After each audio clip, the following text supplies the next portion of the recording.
sebenarnya pemerintah bisa tidak mengontrol biaya medis yang tadi sebutkan bahwa kita cukup tinggi loh, bahkan 2020 dianggap paling tinggi se Asia Tenggara. Sangat bisa, Sangat bisa. sangat Caranya? bisa, sangat bisa. Seperti saya dulu, saya mengontrol harga obat, saya kontrol. Harga obat saya kontrol. Obat apa yang bisa masuk? Obat yang sangat mahal-mahal, you harus bikin pabrik di sini. Jangan asal-asal yang menjual obat mahal di sini, untungnya dibawa ke negaramu lagi. Saya bikin PP di Kementerian Kesehatan. Harga obat saya kontrol. Ini harganya mestinya cuma segini. Bahkan saya pernah bikin obat murah, obat 1.000. Orang kalau pusing kan beli Panadol. Panadol kemasannya isinya berapa? Isinya 10. Harganya menjadi 6.000 misalkan atau 10.000.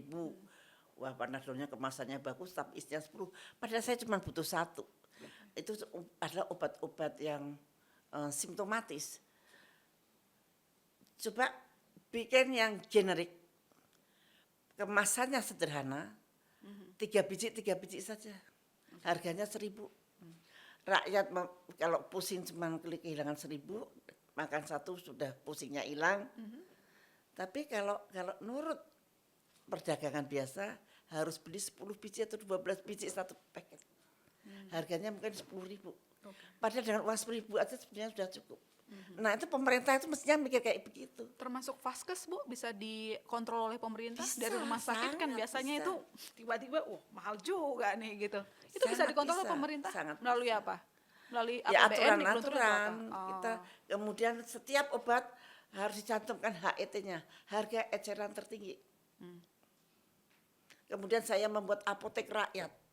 Setiap kecamatan atau setiap kabupaten harus ada apotek rakyat. Yang pegang harus apoteker yang dalam kontrol langsung pemerintah. Termasuk rumah sakit? Iya. Rumah sakit besar Bu?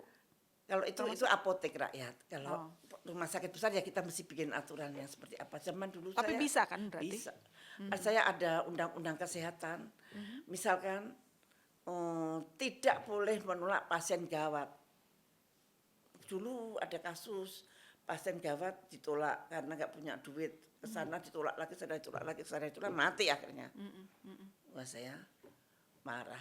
Setiap UGD tidak boleh menolak pasien yang gawat. Jangan sampai pasien gawat, ibu punya duit enggak? Kalau enggak punya duit, kita enggak bisa nerima. Lah misalkan itu enggak boleh. Itu diundang-undangkan. Iya. Nah dengan undang-undang itu kalau sampai rumah sakit melanggar itu dan dilaporkan terbukti melanggar itu, dicabut izinnya. Nah itu rumah sakit akan mengikuti undang-undang itu. Nah itu memang sebetulnya tangan pemerintah harus turun, harus hadir di dalam semua kebijakan kesehatan. Hadirnya untuk kesejahteraan rakyatnya, untuk kesehatan rakyatnya, bukan hadir untuk justru mengambil dari rakyatnya. Sekarang menurut saya itu belum terwujud. Rakyat dibebani kewajiban macam-macam, disuruh bayar BPJS, kemudian data-datanya diambil dan kita nggak tahu datanya itu apakah disimpan ataukah terjual, saya nggak tahu. Katanya ada kabar-kabarnya itu terjual, data-data kesehatan. Nah itu kita itu sangat rawan, rakyat itu sangat rawan, hak-haknya di dalam bidang kesehatan masih sangat rawan. Dan itu membutuhkan suatu pemikiran yang komprehensif untuk memikirkan itu.